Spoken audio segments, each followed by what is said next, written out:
Hey Frag fam, welcome to today's video. We're going to be doing an unboxing and first impression from one of my favorite houses, and that is the house of Guerlain, or Guerlain, however you want to say it. And today we are going to be looking at, well, we'll let it be a surprise. This is not a sponsored video, as none of my videos are sponsored because my channel's too small to be sponsored. By the way, like and share, make sure you're subscribed, hit the notifications. But this is from Donnatella Perfumes, and I did want to do, just kind of feature them because I've never heard anybody else in the fragrance community speak about Donnatella Perfumes. And I have bought from them several times. What I like about them is they're not a huge company like Fragrance Net or Fragrance X. By the way, those are now a part of the same company. Perfume.com owns Perfume.com, Fragrance Net, Fragrance X. They're just all one big company with different ways to price and market the fragrances. I like Donnatella. I like Aura Fragrance because they are actual fragrance stores that you can walk into. Aura Fragrance is in Texas. That's the name of the website. The name of their actual stores is something different, but you can walk in there, meet the people, buy fragrance right there, or you can order it online if you're not near Texas. Well, Donnatella Perfumes is the same way. It's a store in Miami, and what I like about them is that it's a Christian-owned store. That may not mean anything to you, but at Proverbs 27:9 fragrances, that means something to me. So I really like them. They have a lot of times will have real good deals. They'll have prices. And like the one sitting in front of me, they will get fragrances that are very hard to find. And they'll just kind of pop up on there. This popped up on their Black Friday ad. I saw it. L'Homme EdP Extreme. It's very hard to find right now. You can buy it on eBay if you want to pay $100 for a 50 ml bottle, but I bought it for $40 because they got some stock in, and they don't price gouge.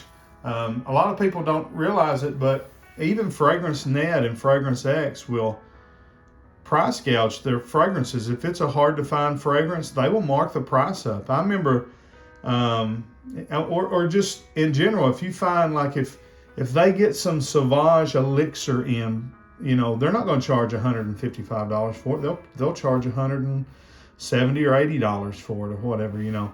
And then if they get something like this in, they're liable to charge, you know, $100 or so. But so anyways, I picked this up and I almost bought 3 or 4 just to resell, and I didn't, and I kind of wish I had now. But anyways, this is from the L'Homme EdP line, and this is the 50 ml. You can see here, this is the 150 ml. This is the 100 ml, and then when I get this box out, you'll be able to see the different, or get this bottle out, you'll be able to see. But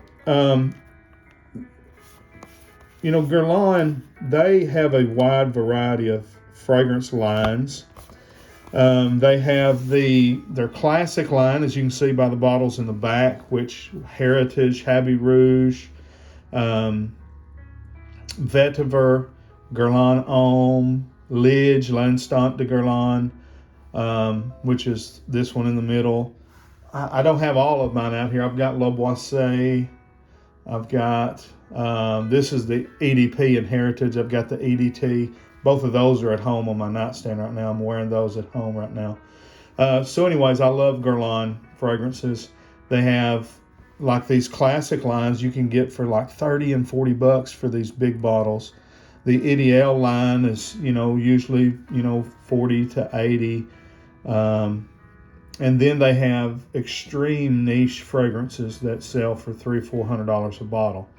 So it's just a great house. All of their stuff, even in their least expensive fragrances, all smell high quality. One thing I have never gotten from any, even if it was a Guerlain fragrance that I didn't like, which I haven't really found one of those yet. There's some that I don't It's not love at first smell, which I've told you before in previous videos. Heritage EDT is one of my probably top 5 favorite fragrances. It's one of those that I will have to keep for my whole life. I'll never be able to not have a bottle as long as there's a bottle available.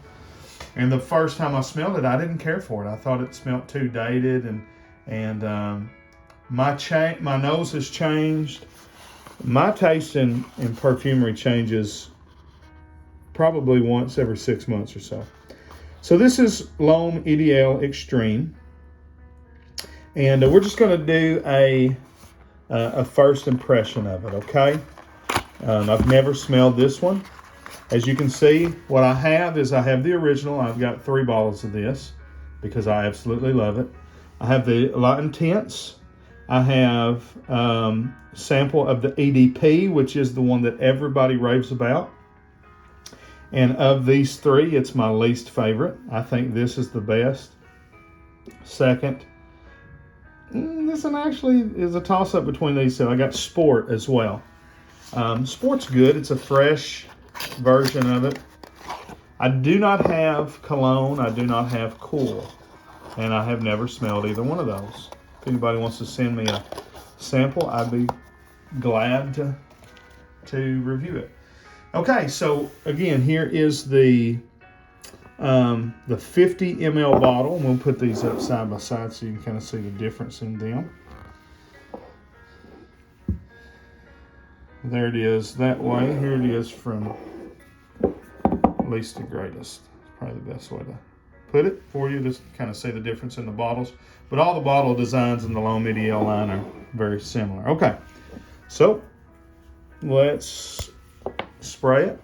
One thing that you'll know if you've ever owned a Guerlain fragrance is the atomizers are great. Did you see that? I mean, it's pressurized. You can adjust the spray. Wow, just getting it in the air, I can smell a lot of that beautiful almond that you get in this line. It's one of my favorite notes. I don't know why more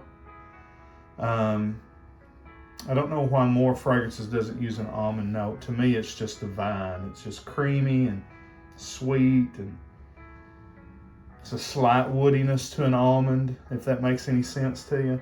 There's just so many nuances in that one note. You know, sweet, creamy, woody. It's almost like you've got sandalwood, tonka bean, and some type of other, more woody wood like cedar or something, and you're getting it all from an almond. Man, I love this one right off the bat. The first time I smelled this one, I absolutely loved it. I got this one first, and then I got the EDP because Jeremy Fragrance and literally everybody raves about this one. I got this one and I hated it. I didn't just not like it, I hated it. There was something in that rosemary or thyme. It was some type of herb in there that just threw me off. I did not like it at all. I still don't understand why everybody raves about this one out of the line. Because comparing this one to this one, I think this one is better. It's a little spicier. And I'm going to do a comparison between all of them, so I'm not going to do that on this one. Today, for this one, I'm just looking at this one. And this is another love at first sniff. I love it. I know I'm going to love it. I'm going to have to buy a bigger bottle. Because, let me tell you, this is what I wish this was. So when I buy a new fragrance and I have watched, Ash at Gent Scents, and I've watched Jeremy, or I've watched Fragrance Apprentice, or Mr. Smelly, or,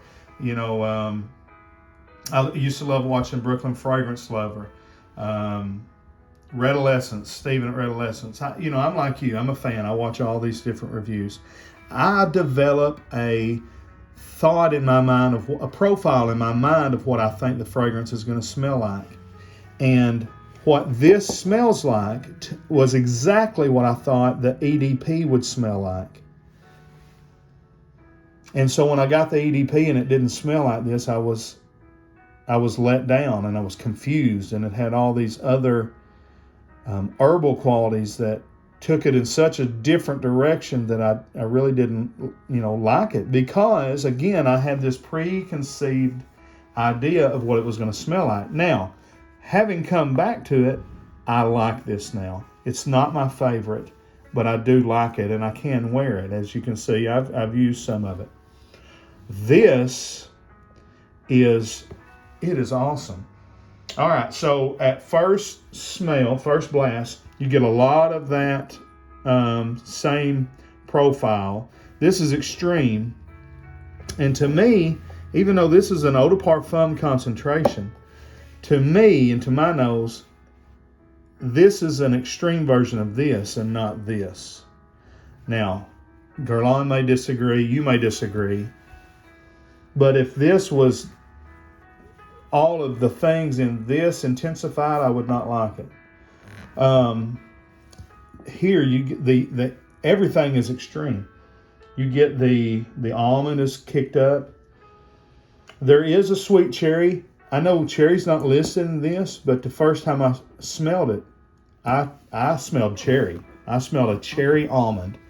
That is the selling point on the EDP, is that it's got the cherry note. But let me know in the comments if you don't detect it on the EDT. I do, and I always have. And like I said, I got this one first, and when I smelled it, I'm like, ooh, that smells like cherry almond. And then everybody was like, the EDP's got cherry, the EDT don't. And I thought, oh, I'm going to really love the EDP then. And I got it, and it wasn't cherry I was smelling. It was rosemary and thyme and all these herbs that, again, don't really smell bad. But when it's kind of like, have you ever thought you was about to take a bite of whipped cream and it was sour cream? Now look, I love sour cream, but if I think I'm about to eat whipped cream and I eat sour cream, I'll spit it out. And that's kind of the reaction. I was expecting something sweet and sexy and sensual and all those things, that how we describe fragrances. And I don't even like to describe them that way, but that's the way everybody describes this particular fragrance. But I just didn't pick it up. I was picking up, herbal qualities and things. But anyways, this is, you've got everything in this amped up, and then there is those nuances in this. This is more, definitely more herbal than the EDT. The EDT is a very safe fragrance. Anybody can wear this. It's very mass appealing. But it's very soft. It's not like an Ambroxan heavy. It's a very classy fragrance. This is something that you can wear with a suit and tie. If you're a young person, a guy in his, a teenager can wear this. In fact, my son, my youngest son, he went to Wyoming on a trip, and he took one of my bottles of this and used half of it while he was gone. He was only gone a little over a week. Young people can wear this one. The other ones in the line, to me, I think it would take somebody in their 30s or up. It would be hard, unless you just have a classic taste in perfumery, to like these really herbal nuances of that. But my first impression of L'Homme Ideal Extreme is that I love it. I love the pop of the cherry. I love the explosion of almond. And then all those herbal and woody tones are there. But even though it's an extreme version, they seem toned down to me from the EDP, and I like that. So I'm not sure if this is discontinued or not. I hope it's not. If it is, that's another one of those things I don't understand what they're doing in their line. Even though I don't have it, everybody raves about cologne, and it's been replaced. So anyways, those are my first thoughts on L'Homme Ideal Extreme. If you have it, let me know in the comments what you think about it, and then look for the upcoming video where I will compare and contrast all of the ones that I have. All right, make sure you're subscribed to the channel, hit that notifications bell, and let me know down in the comments what you think about L'Homme Ideal Extreme and anything that we've said. All right, till next time, we'll say God bless you. We'll see you down the road. Frag on, Frag fam.